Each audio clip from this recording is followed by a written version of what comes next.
When you go out and try to do something new, even in the music world, maybe try to put out a new song or try recording for the first time and going out and playing shows, whatever it may be that you're taking that next step in, there always just seems to be these people that step up and are happy to tell you what you're doing wrong, how you can do it better, and why you may never succeed at this.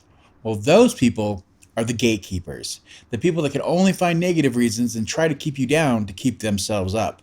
And maybe it's time we had to think on that. Hey, everybody, and welcome to today's episode. And today's a very big one for us. We just want to go over some things that we all run into that kind of can keep us down or give us reasons not to keep moving forward, or halt our momentum that we just got started. And this doesn't even just happen to newer musicians or newer artists. This happens at every point in your career, whatever it may be, when you're taking whatever steps forward. There's always going to be people like this in your life that try to hold you back or tell you why you can't do things or why the old way is the best way and you just can't change that up, so on and so forth. But first thing we're going to talk about here is just what is gatekeeping? What is this whole phenomenon that we run into, and why is it bad, and what can we do about it? So the first thing we'll talk about here is gatekeeping itself. Is the definition here is the act of controlling and usually limiting general access to something. So in our case, we're talking about not so much that people can limit you or take away something, but more so that they're going to use negativity to control the situation and control the narrative around what you're doing. And a lot of what building a career is and getting that momentum going forward is building up a story behind you and telling that story to other people and getting them to be interested in it and buy into it. So when people start going the other direction and start cutting you down or go behind your back and start saying all the negative things, why you can't do this, why you'll never be that, why you don't have what it takes, that can start to undercut what you're doing and that sort of thing. But there's also more to that where you can go even further. And there are some situations where the gatekeeping can start to keep you out of opportunities, keep money out of your pocket, all those kind of things. So the first thing we want to touch on here is you should really be honest with yourself right now. Even if you're just beginning, you might have the best intentions. And if you're younger, maybe you won't notice this as much, but especially if you're older, you can call yourself out on this. Whoever you are, it's human nature to be on both sides of this. We all do gatekeeping on some scale, some bit of that. We're all guilty of this. And the point is that the more you're aware of it, the more you can call yourself on it. You could be, better about not gatekeeping. Usually, what with me, when I was early in my career, when you try to establish yourself or, build a presence, it's really easy to start saying why they're not good and why I should be doing what they're doing. And if you do any bit of self-reflection and you're aware of this, it's much better for you to start calling yourself out on it, saying, I'm not gaining anything by doing this or saying these things, but I can gain so much more by finding the positive. The instant you start to hear your thoughts or even those things come out of your mouth, where it might even be considered gatekeeping and just flowing towards the negativity, it really is that you start to get that moment where you did like bam, like right into let's find some positive. Name me 3 positives of why this is great and they're doing good things and what they're going to learn from this or how they're going to move forward. And the more you get that mindset, the more you become that positive person that people want to be around, people that want to look up to you or look to you for answers and insight, which builds a network. And as they grow, you grow. It's so much better than, like I said, the gatekeeping just starts to push you to all negative thoughts, and you want to avoid that at all costs. So, like I said, we're all guilty of this, but especially in the older generations, and it's just part of getting older and growing up. You start, you've seen things work a certain way. You've made it this far because those things have worked. You learned, you adapted back then, but you don't need to adapt now because you figured out what works. And we get comfortable and complacent and, like I said a million times, this is 100% a human nature thing, but we have to be aware of it. So a huge thing I want to talk about here is just going forward. I want to identify 3 different types of this. These are in no way in a manual or anything. There's just 3 different types that I've seen and that I think are the most important to be aware of. And we're going to give them a couple different names. But the first one we'll go over here is the old guard. And that's the first one. And of course, that's the one we were just touching upon. That's where the elder generation, the ones that have done this for a longer time, 10 years plus, 15 years plus, 20 years plus, their entire lives.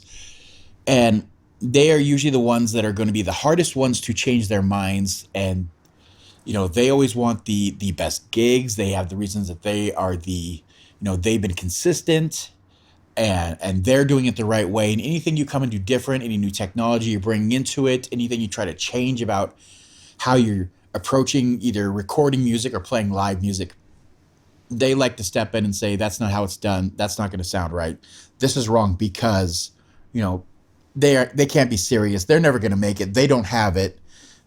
All these sort of things come from that built in understanding of, I've done this right and that's how we do it. But you always have to be aware of this, and the best thing about that is if you can start to change their minds and get into them, and sometimes you can call them out being friendly about it, like, hey, I think you're might be stuck a bit in your old ways, your things are changing, or you know this is kind of the direction things are going, maybe you're not seeing this. It's really hard to see, and I can give a couple examples, of course, of having people come into the studio that are of that older generation, and they have this mindset of the old days, where it's like, I'm just going to get a recording done, then I'll get out there, I'll get famous, I'll get somebody to get behind me, get signed into some kind of contract, or they'll come in and say, I'm going to live off the royalties from this. And it's, you really have to have that sit down, that come to Jesus moment of, hey, things have changed a lot, that's not how things work anymore. You can't just put out an album and then call that a success. There has to be a lot of work behind it. A lot of people are just doing singles, and then they'll promote that one and it's on to the next one. It becomes this schedule, this grueling grind of getting things out there to become relevant and get out there and be the top of mind for everybody. And explaining this change to those people, it's usually it's never like the kicking and screaming. It's just like, okay, I didn't know that. And almost to a T, every time I've seen it happen, and they adjust and they adapt, and it's like, okay, so I'm still going to do this, but my expectations are now, here's, if I want to get here, I'm going to have to change with what's happening during the current time. So you can change their mind, you can show them how, but at the same time, it's just a balance, like everything else in life. They got where they are for a reason. So they have a lot of wisdom. They do know things. There's a lot to learn from them. There's much to take away from them. So it's always, finding that balance of what is right, what has worked, why have you made it this far, versus, what's going to work going forward, where do I need to adapt and change. The next one here is the one that we all are aware of. And like I said, it's one I was really talking about early in the beginning of this, where it was, you change your mindset. It's the insecure is what we're calling this. And those gatekeepers are the ones that will just, it doesn't matter what you do or how great you are, or what you accomplish. They're going to tell you that, you're never going to make this because you aren't good enough. You're trash. You suck.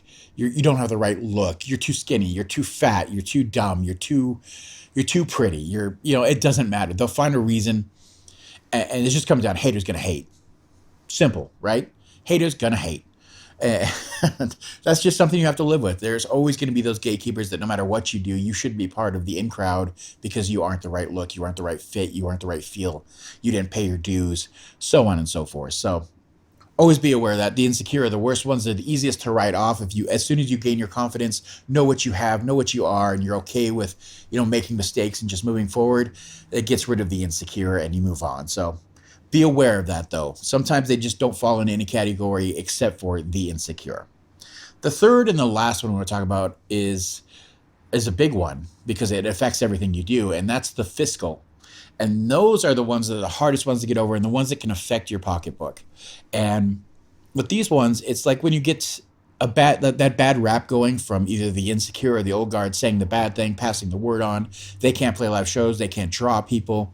They can't put on a good performance. They're unprofessional. They're late. Whatever the story they're passing along can start to get to booking agents and venues and all that, and they can start to build your reputation before you even know it, and you're having a hard time getting shows going and getting, the right place to get your music so that you start catching that momentum. And those are the fiscal ones are the ones that really hurt.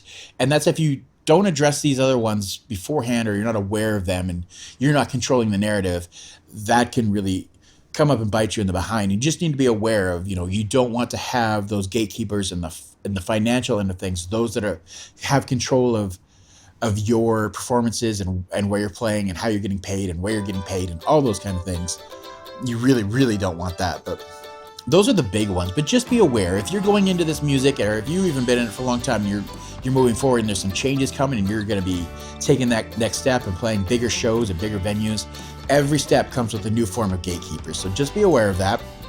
And then, from there, we'll just keep a positive mindset and look for reasons to support the others around you. But that's all we have for this week. Just keep that in mind. For next week, we have a great interview with a musician who has done this his whole life. Watched his dad do music in his life, and then took it on and became a musician and has lived off it his entire life. So great stuff there. Travis Yost, be sure to watch that one. And we'll see you on that next one. Subscribe and like, and we'll be here for that next week. Bye.